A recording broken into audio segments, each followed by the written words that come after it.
Welcome to Fridays at Noon. My name is Greg Giesen. I'm the manager of People Development, and I'm grateful to be joined today by two of my colleagues, Rufina Hernandez, Associate Director of Equal Opportunity, and Jerron Lowe, our Director of HR Partners, also in HRIC. Welcome, both of you. Thank you.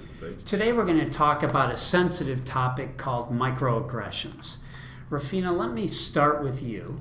How about a definition of microaggressions, and then what groups are most typically impacted by that? Sure. So a microaggression is defined as either statements or actions or both that are directed toward a target that is usually viewed as a member of an out group, so quote, out group. And usually that's a marginalized, historically underrepresented, and usually considered vulnerable person or group in our society that is specifically either racial or ethnic. It could also be women, a member of a religious group, sexual orientation may be a part of that factor. So it's someone that is viewed as not being a part of either the predominant group or the in group. So Professor Jerron Lowe, he described it as an in group is usually viewed as the majority, either because of numbers or because of that environment, and the person in the out group is viewed as either inferior or not having the traits of the in group, the majority group. So that's one thing. But we also have to be aware that microaggressions is different from discrimination and or harassment. That is microaggressions are not as clear cut as discrimination. So discrimination is defined as treating someone differently due to their race, gender, and it's also motivated sometimes by animus or hate towards that particular group. So treating them differently because of their race, gender, sexual orientation, religion, etc., like I mentioned before. And these are protected classes under federal, state, and local laws. Harassment, which is a form of discrimination, is when an environment is created that is, and these are technical terms, severe, persistent, and pervasive, and a person cannot effectively either do their job or perform other activities in that environment. So harassment is defined, for example, as abusive jokes, racial or ethnic slurs, or other types of actions and behaviors that are due to bias. Microaggressions are different from that because these are usually unintentional. They aren't necessarily motivated by animus or hate, and also they're certainly more common because these are indignities that at times a member of the out-group is enduring during the course of their work or their education or whatever. And also racial microaggressions, which was first coined by Professor Chester Pierce, who was a psychiatrist, and he defined it as subtle, often automatic, verbal and nonverbal exchanges, which are, in essence, could be a put down. But I mentioned that it was unintentional. Sometimes it can take the form of what we can call a backhanded compliment. Now, Professor Pierce described it as sometimes acts of disregard that stem from unconscious attitudes of superiority and constitute a verification of the target being a member of an inferior group. Different from Professor Jerron Lowe, though, who defined it a little bit more and more comprehensive, and he extended the term to encompass brief and commonplace daily verbal, behavioral, and environmental indignities And he went as far as saying whether intentional or unintentional, which communicate perhaps derogatory or negative slights, invalidations, and insults to an individual or group because of their marginalized status in society. So I hope that helps people start to understand Sure. what a microaggression might be considered. The person who does the microaggression usually holds power or believes that they hold power over the target person or group. And it doesn't always have to be unintentional. Sometimes it is intended. Many times the person may not even be aware that they have committed a microaggression until it's either called out to them, or they observe something from either the person that was targeted or others around them. So. Thank you. That was very thorough. So, Jerron, here's a common misconception that I just want to get your input on. How is microaggressions different from implicit bias or unconscious bias? Like, are they the same thing? So when we're looking at implicit and unconscious bias, there are subtle differences between those two, but there's a broad definition that really actually applies to both. And basically, the way I look at it is, we all have bias. You know, we all have unconscious bias, implicit. These are things that don't involve a lot of active thought or reasoning. And ultimately, as humans, it's meant for self-preservation, right? So when we're young, you know, you touch something or a hot stove, you know that that's hot. It doesn't take a lot of thought to know, don't touch the stove with my bare hand. For elements of safety, you process through these without, you know, active thought or thinking. So with unconscious bias, you know, these are positions that we hold about others that are influenced by past, and we form our filters in order to, you know, make decisions, come to conclusions that are reached, usually around preferences or aversions to a certain group or a person or people, around stereotypes. And again, that's without any active thought or reasoning. So with a microaggression, unconscious bias or implicit bias plays a big part in that, as to what Rufina was saying earlier, that it's sometimes comes across as a backhanded compliment, which is actually a slight towards a person, and the individual who made the comment or the statement, committed the microaggression, doesn't know that they actually were acting probably around some implicit bias or unconscious bias that prompted them to make the statement that they made. All right, thank you. So why don't we get into some examples?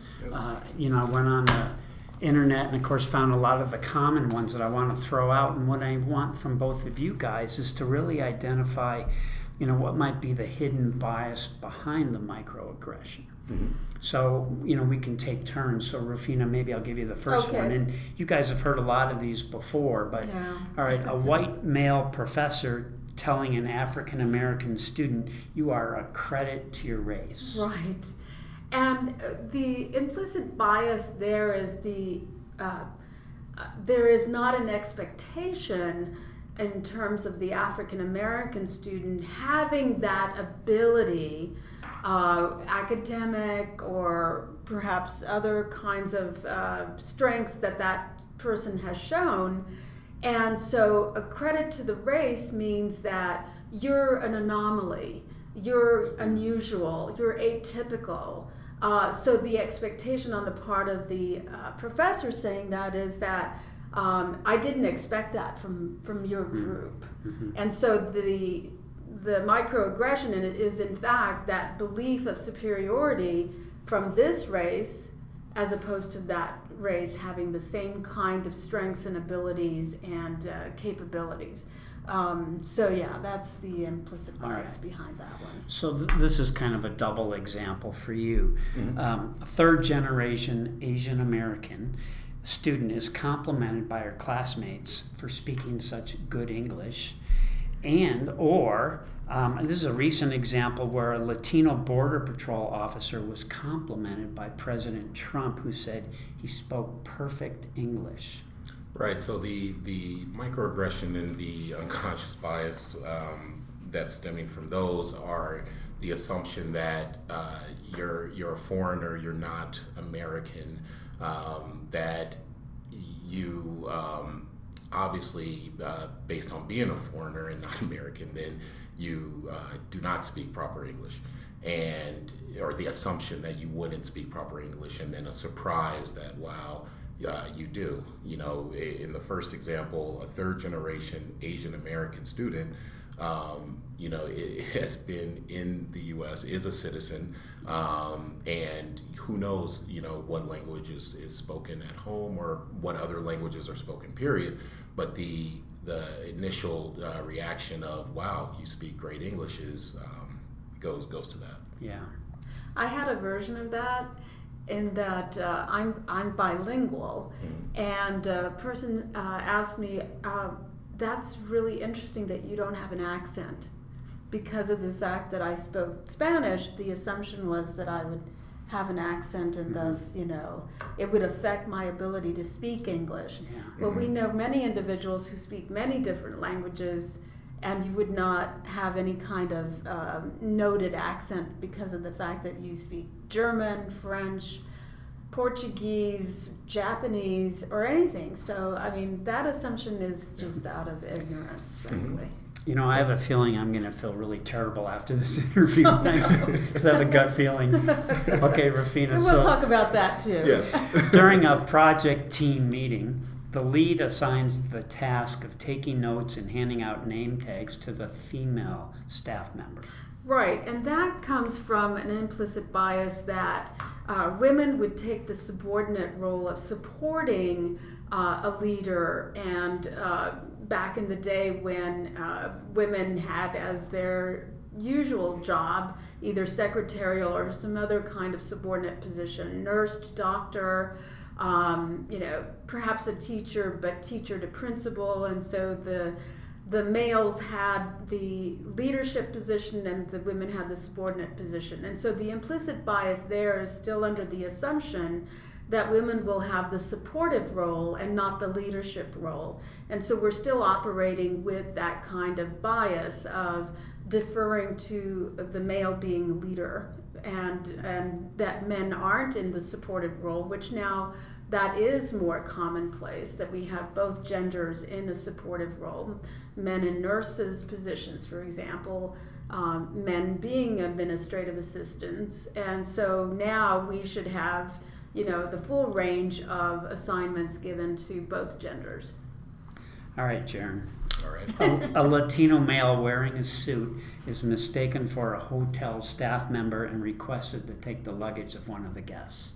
All right, so that implicit bias and assumption is based on that Latino workers, or Latinos and Latinas are deemed as service workers, and that as opposed to even looking at the gentleman and thinking, well, one, he could be a patron or a guest of the hotel there on a conference, or could be a member of management at the hotel if he actually did work for the hotel. But this automatic assumption went to being a service worker and there to, carry the bags. Has that ever happened to you?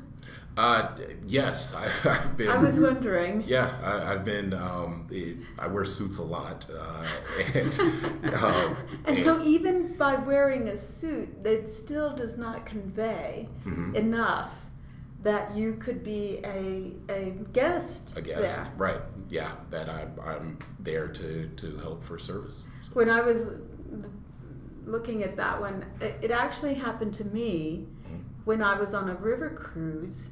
That a patron, I was a guest and so was the other person, but the guest asked me if I could get them a drink, and I said,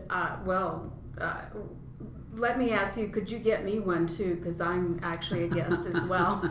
Yep, I had a similar one, but I actually said, yes, just wait. and then I walked away. Never came back. Never came back. I know, so it can happen to anybody. All right, Rufina, a black candidate for a job is complimented by the interviewer for being so articulate and bright. Right, and that goes back to that other one that we were talking about the expectation, again, that we would not have that same capability, that there was not that expectation, and so the surprise is that, you know, you're able to be that articulate and capable. So it's similar to that implicit bias of not expecting that race to have that capability. All right, Jerron. Or woman, perhaps it was Yeah. a gender-based situation. Mhm. Although more likely it's probably racial. A blind student reports that his teachers, staff, and fellow students raise their voice when speaking to him. Yes, absolutely, because apparently if you speak louder for a person that's seeing impaired, they could understand you better. No, this is the assumption that because a person has a disability, one, the person making the microaggression isn't even considering what that actual disability is.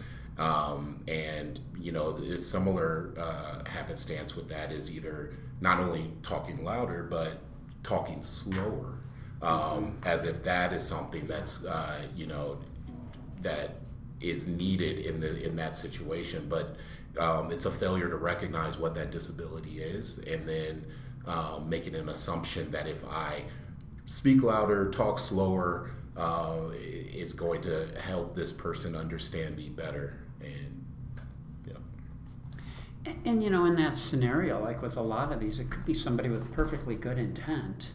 yes, You know, they're trying to communicate more effectively, but it's having the opposite effect in many cases.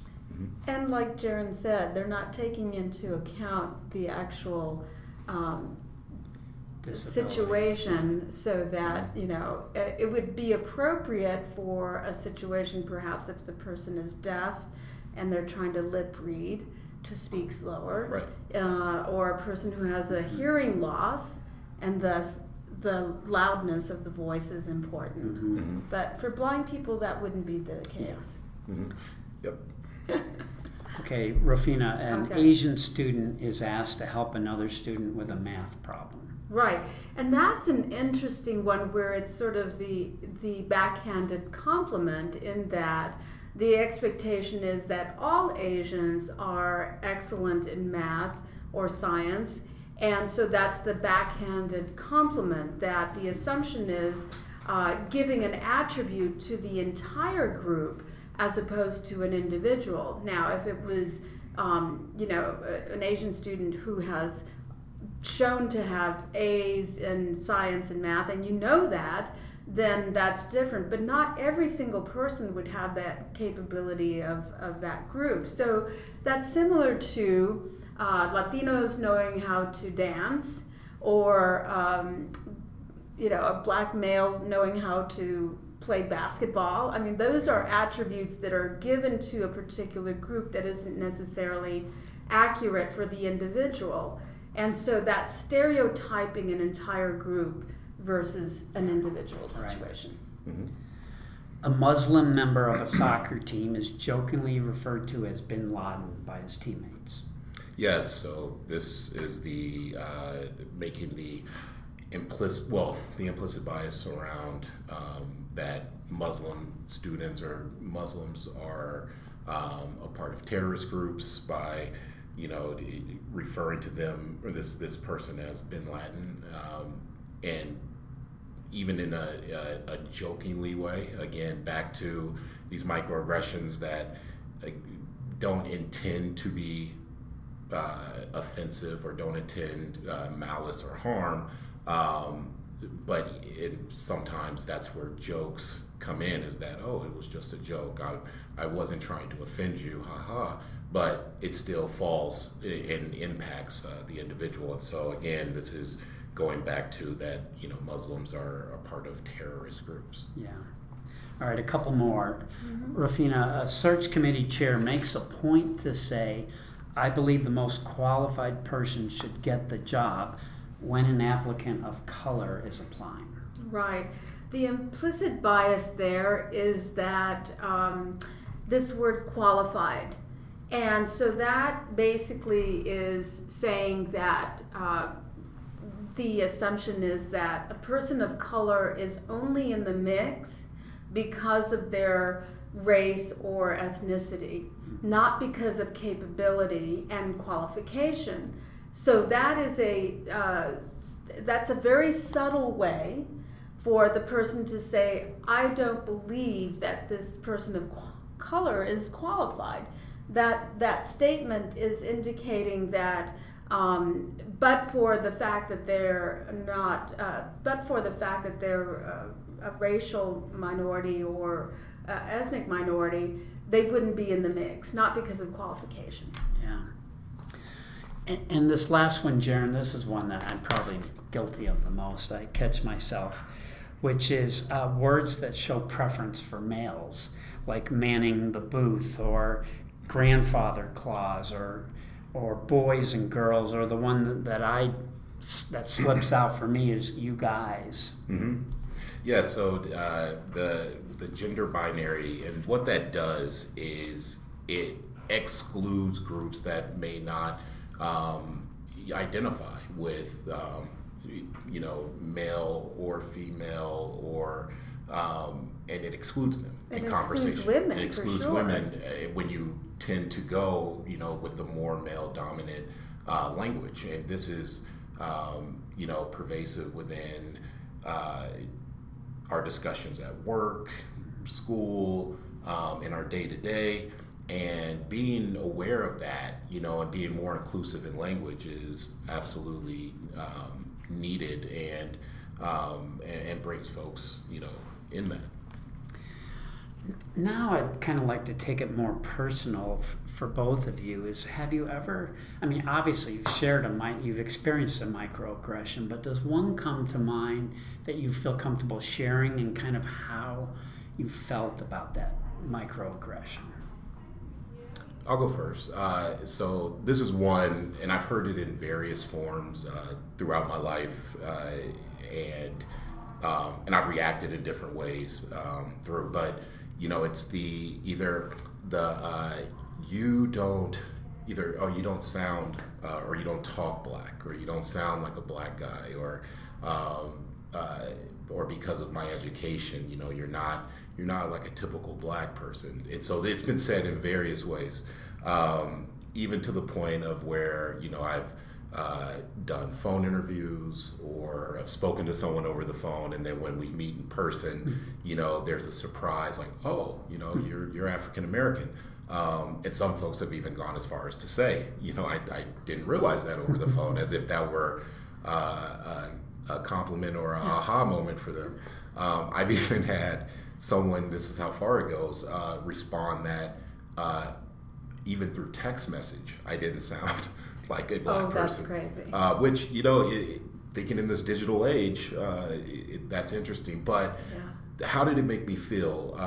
So it always stings, because there's two parts to this that I've recognized and sometimes struggle with. But there's the one piece that, well, if I don't sound like I'm black, if I don't sound, and it goes to the, well, you're speaking articulate or proper English, there's the element of, wow, now you're in this class. Now you're in the in-group. You're identifying, you're passing for that in-group, which, how can that not be a compliment, right? That feels bad, because the group that I identify with, that I'm a part of, my community, is deemed as slighted as not being articulate, and when we are articulate, it's a surprise and an anomaly.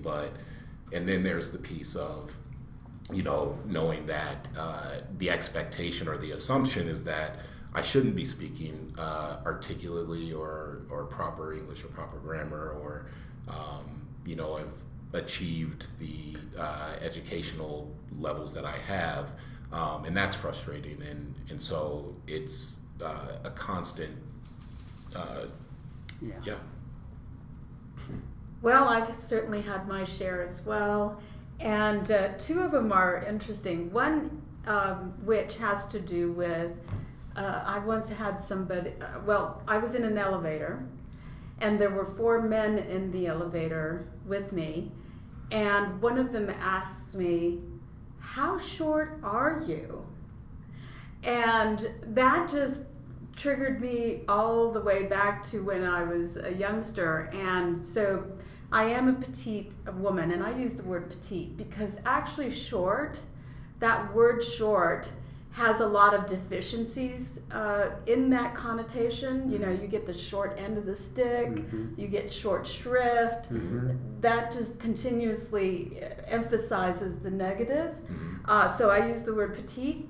But growing up in, a much taller, so this is the in-group, out-group. So if you're petite, you're treated as either more childlike because you're not yet considered an adult, or there's other aspects that they attribute to you because of your height. Okay, again, some capabilities or non-capabilities or whatever. But the one, and that, so by the way, don't call me short, okay? And then there was a time when I was called a coconut.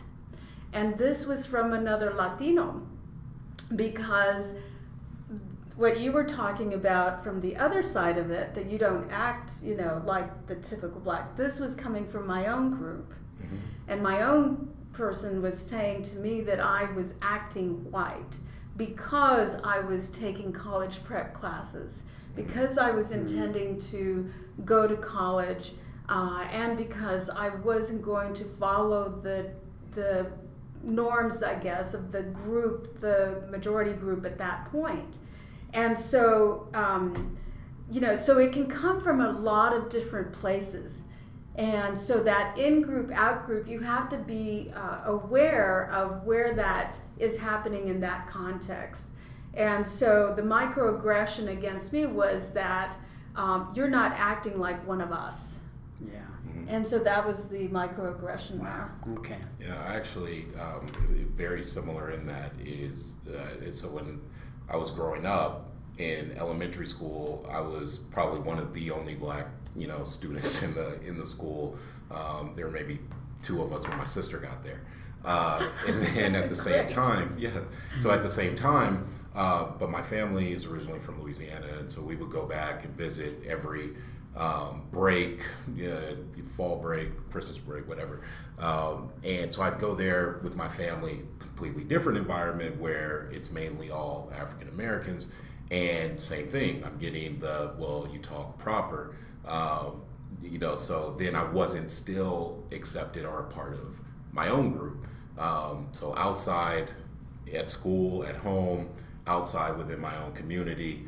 And so that was, a definite struggle of figuring out identity and where you fit and being comfortable. I'm thankful for the experience because it taught being comfortable in your own skin through those adversities. Wow.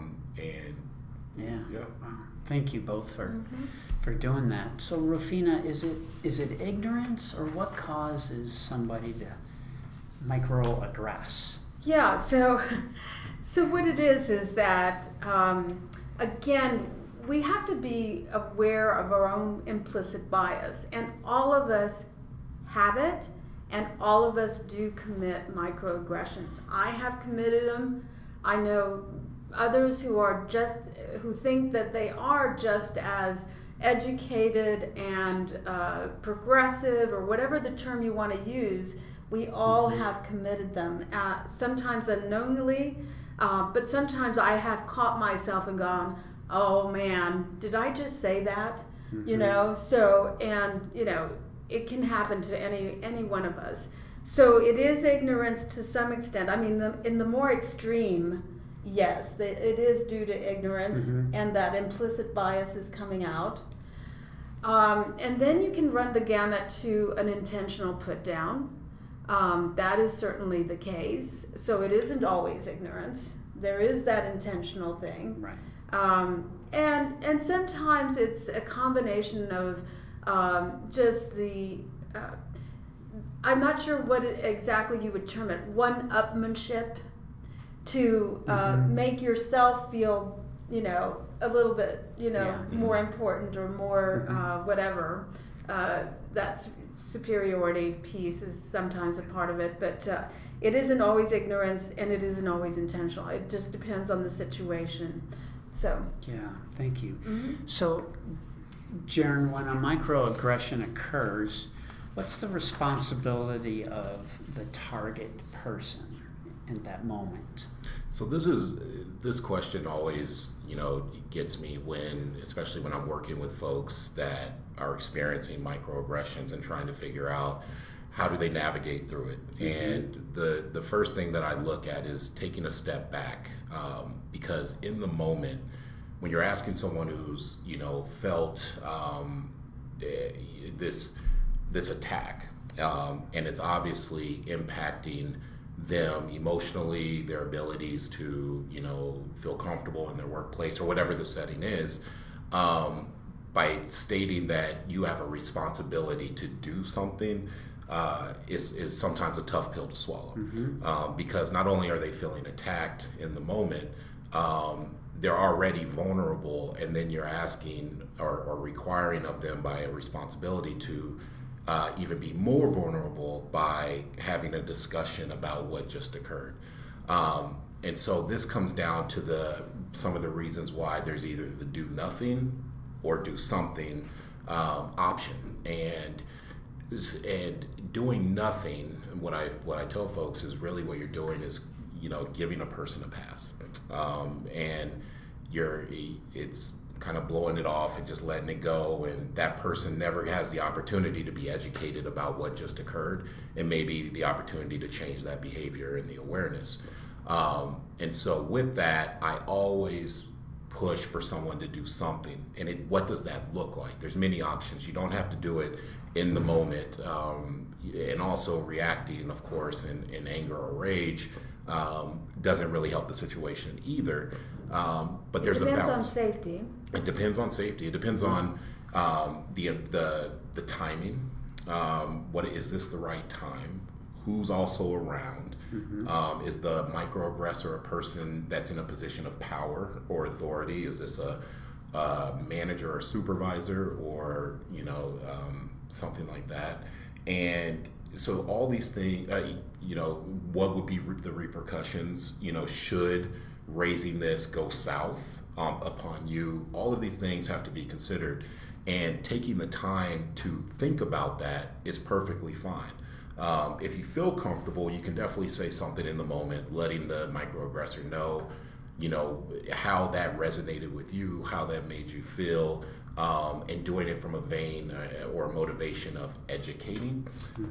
You can also, if there's other people around and it's not the right time or the right people to be hearing this, you can pull the person aside and have the conversation in private, especially if there's a strength in numbers situation, right? The microaggressor and is a part of that in crowd, and there's more in crowds around as opposed to allies or supporters on the underrepresented person or the out group person.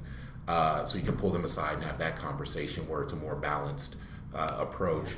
And then you can also ask for an opportunity to engage in these conversations as an ongoing conversation. Hey, I'm bringing this to your attention. This is how it made me feel, but you can think about it. Let's come back to the table. Let's discuss it further. And then you can also... Have you ever heard, 10 years ago anyway, there was this movement about saying, ouch. If you were with a peer or with somebody that you felt comfortable enough to say that to you. Like a trigger word or keyword that ouch, alerts. Yeah, that you could at least show that impacted me, that affected me, Yeah, and the last thing that I always tell folks in this, and this is from not only the the target, but also the perpetrator of the microaggression, is there's an element of grace that has to be accepted between both parties, because going back, like we said, that it's a lot of times not meant to be a put down or offensive. And sometimes there's that fine line of ignorance and curiosity. And sometimes these statements are coming from a place of curiosity and not knowing.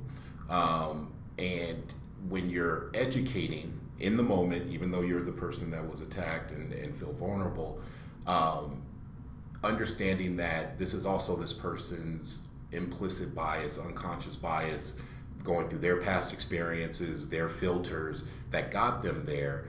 And as you're educating, to give a little bit of grace when they may be asking questions for clarification. Yeah.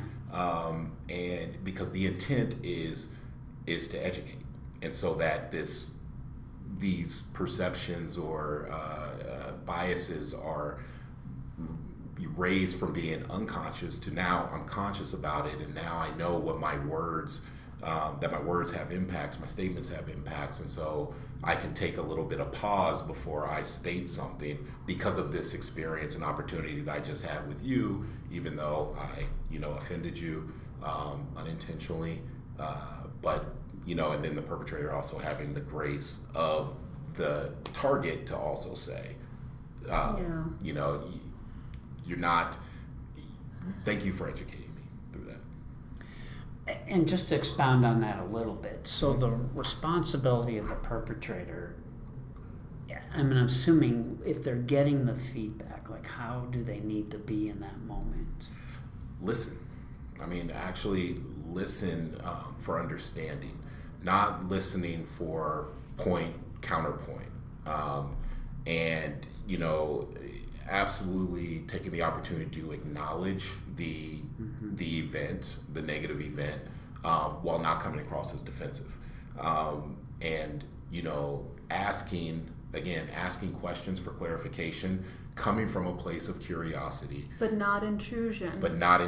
Because that is key. How you react in that moment basically sets the stage for how this relationship is going to go moving forward. It's a critical time. And so when you're asking questions for understanding and clarification, that's one thing, but intruding or interrogating and putting the person in the place of feeling like I have to respond because I'm having to either prove or defend, the conversation is now back to counterpoint.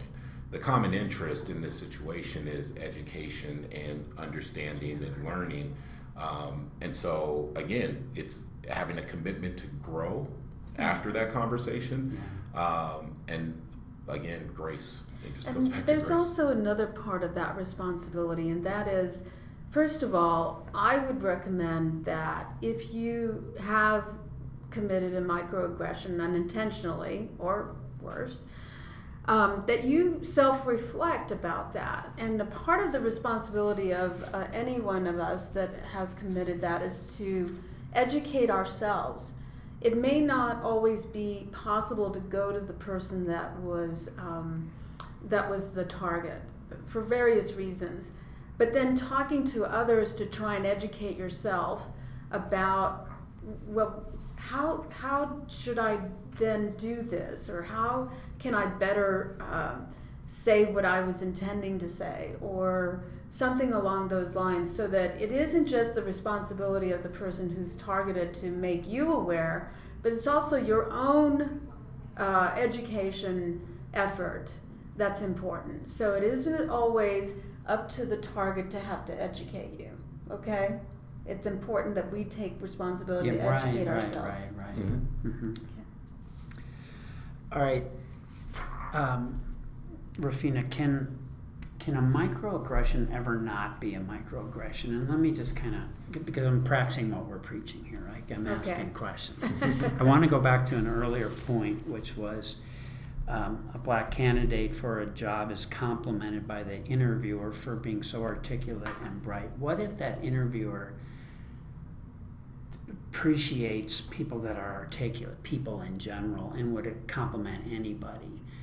And so for them, it wasn't even close to a microaggression, but it could have felt like a microaggression to the target. Like, is there ever, is there a middle ground there? Yeah, again, that's educating yourself about, okay, so so many of us have heard that statement that are from a different racial group. You speak English so well. Oh, you're this. Again, that implicit bias is somewhat showing there. But if instead they had said, I really appreciate articulate people, that's a very different message from you are so articulate. You've never met me before, and now you're giving me what I think is actually a backhanded compliment. You didn't expect that from me, so I have surprised you in some fashion. But the statement is, I really appreciate articulate people. I really thought that was a fantastic presentation. That's very different. Yeah. Okay? Yeah. It's inclusionary. And that shows true appreciation for your ability. Yeah. Okay? Yeah, okay. You handled that well. It was a very complicated thing, and you were one of our best candidates to handle that question better than anyone. That's a whole different message that's being conveyed. Yeah, that was helpful. So proactively, and this is really for both of you, like what can we do to be more mindful to overcome, even though we'll never completely do it, but microaggressions? Well, there is the fact that I mentioned before.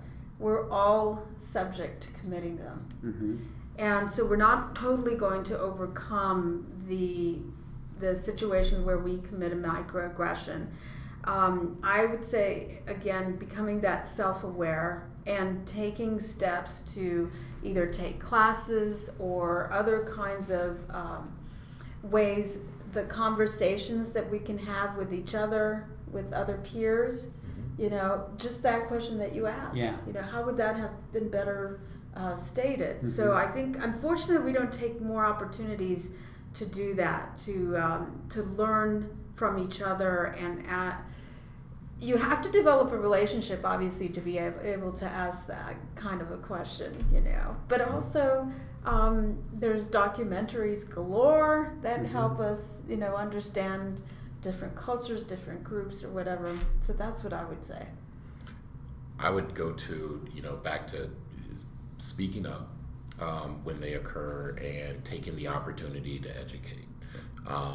And also as individuals, and as you stated, Rufina, about educating yourself, taking those opportunities when there's articles or there's presentations or discussions or topics, and not only just listening to those, but if you have the opportunity to engage in them and being vulnerable, being outside of your comfort zone, being curious.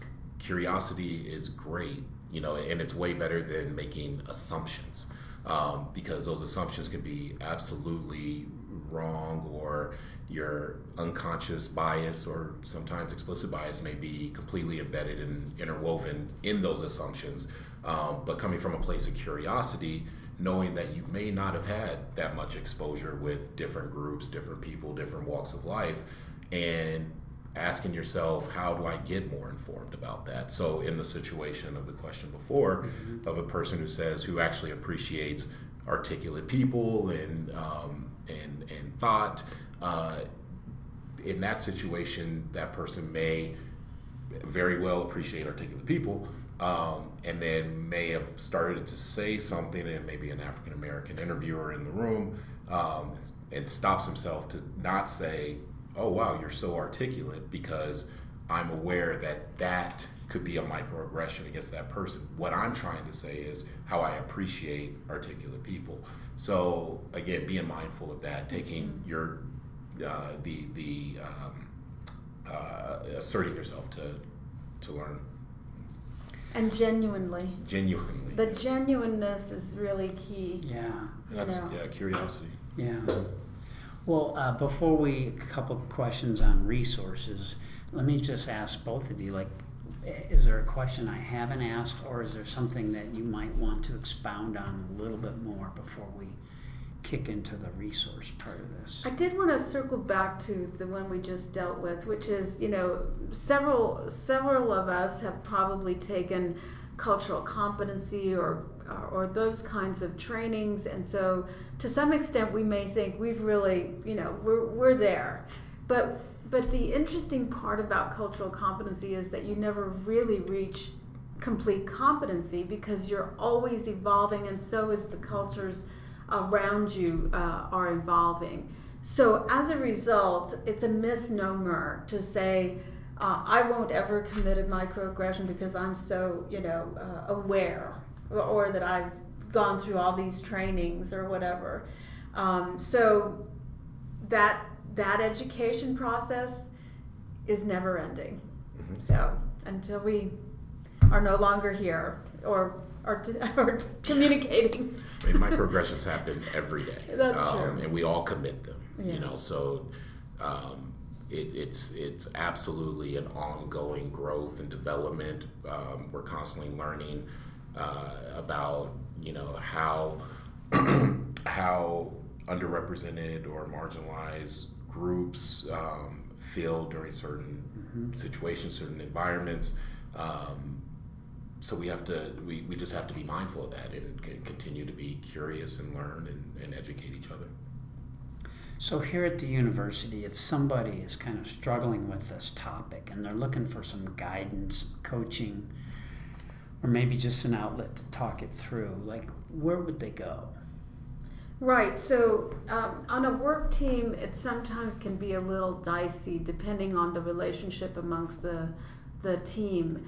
And so you might consider talking to another individual outside of the work team to just assess how should I handle this? Either because you're the perpetrator or that you were the target.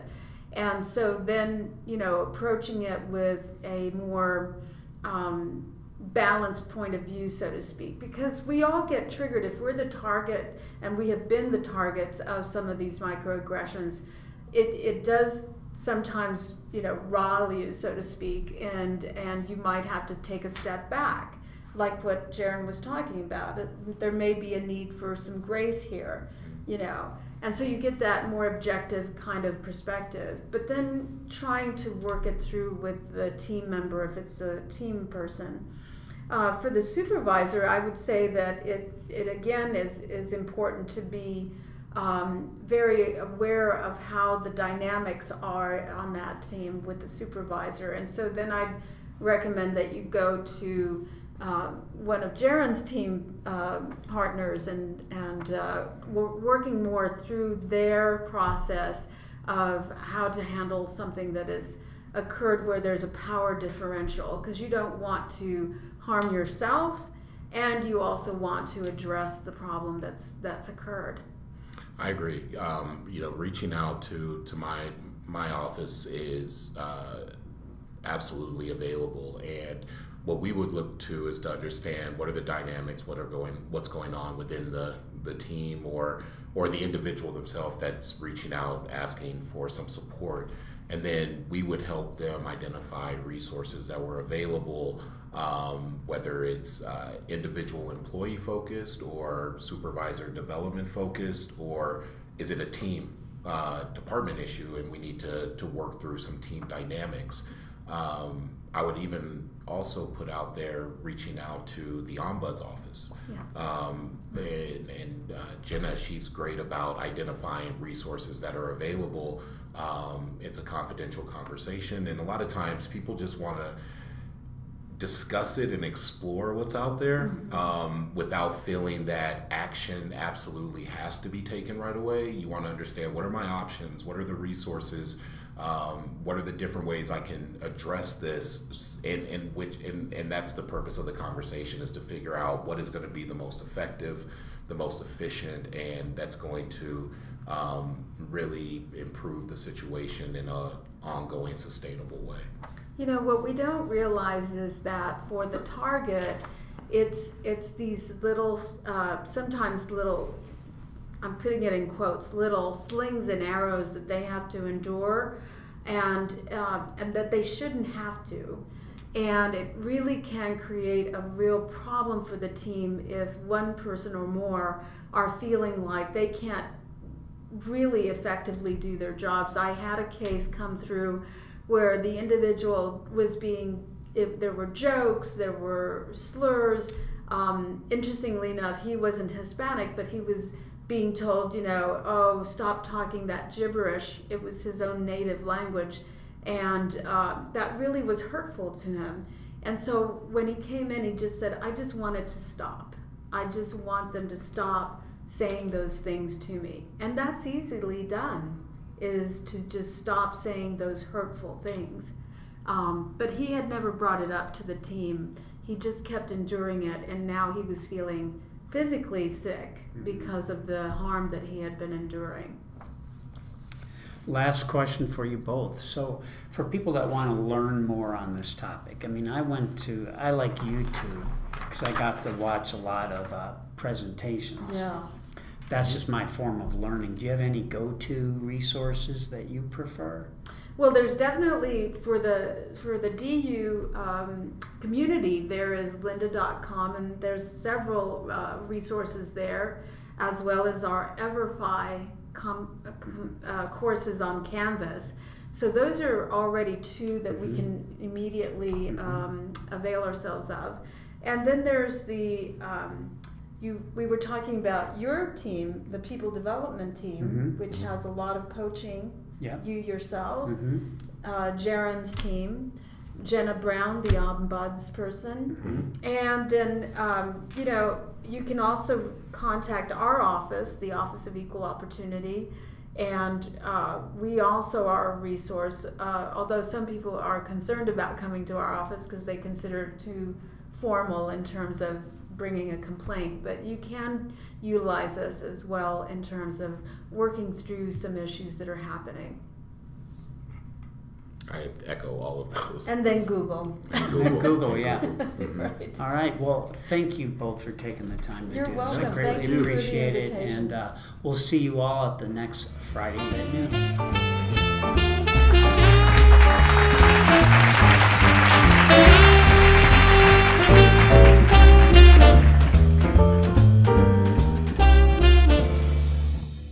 Not too bad. That was a good, actually very good conversation. Yeah. When I'm thinking about this as we're doing this, is that we as a team don't take that opportunity What do you mean? to have those kinds of conversations.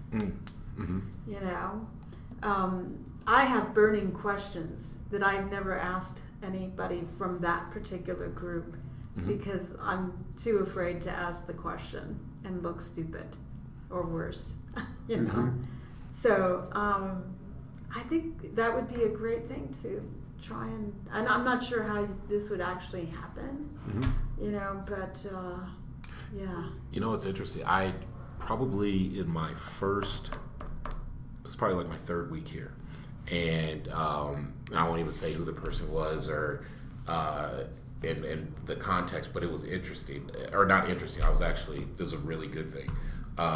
So I'm brand new, and we're in a meeting. It's a bunch of folks in this meeting, and the individual, had raised their hand to make or ask a question, and then they, they were looking for an example, like, oh, well, if Rufina needed, as talking. So the individual was like, oh, if Jerron, blah, blah, blah. And, there was thought nothing of it. And then so the next week, the individual comes to me and says, hey, I just want to have a conversation with you. There was something that was said in a meeting, and I've been struggling with this over the weekend, and I just want to put it out there, and I'm kind of being vulnerable, and I don't know you from anybody. I don't know if you noticed it or if you were offended, and I'm thinking in my head, this is my third week, like, jeez, what did I do? Yeah, what right, did I do? right. Like, I'm glad I haven't unpacked I know, everything. right. And No. so the individual said, I referred to you as an example, and in the example was something about athletics, but it wasn't anything like, do you play basketball or anything like. It was just you know, if Jerron works in athletics and had a question about this, they needed another person in another division, and that was it. And so the individual said, you know, and I felt like I stereotyped you as being African American and sports. Athletics. And I don't know if you noticed it and if you did, if you took offense or not, but I wanted to come to you at first and just say, I'm sorry. And then they were even like, I'm even kind of checking my own privilege in the fact that you might not even been offended, and I'm assuming you were. And I was like, wow.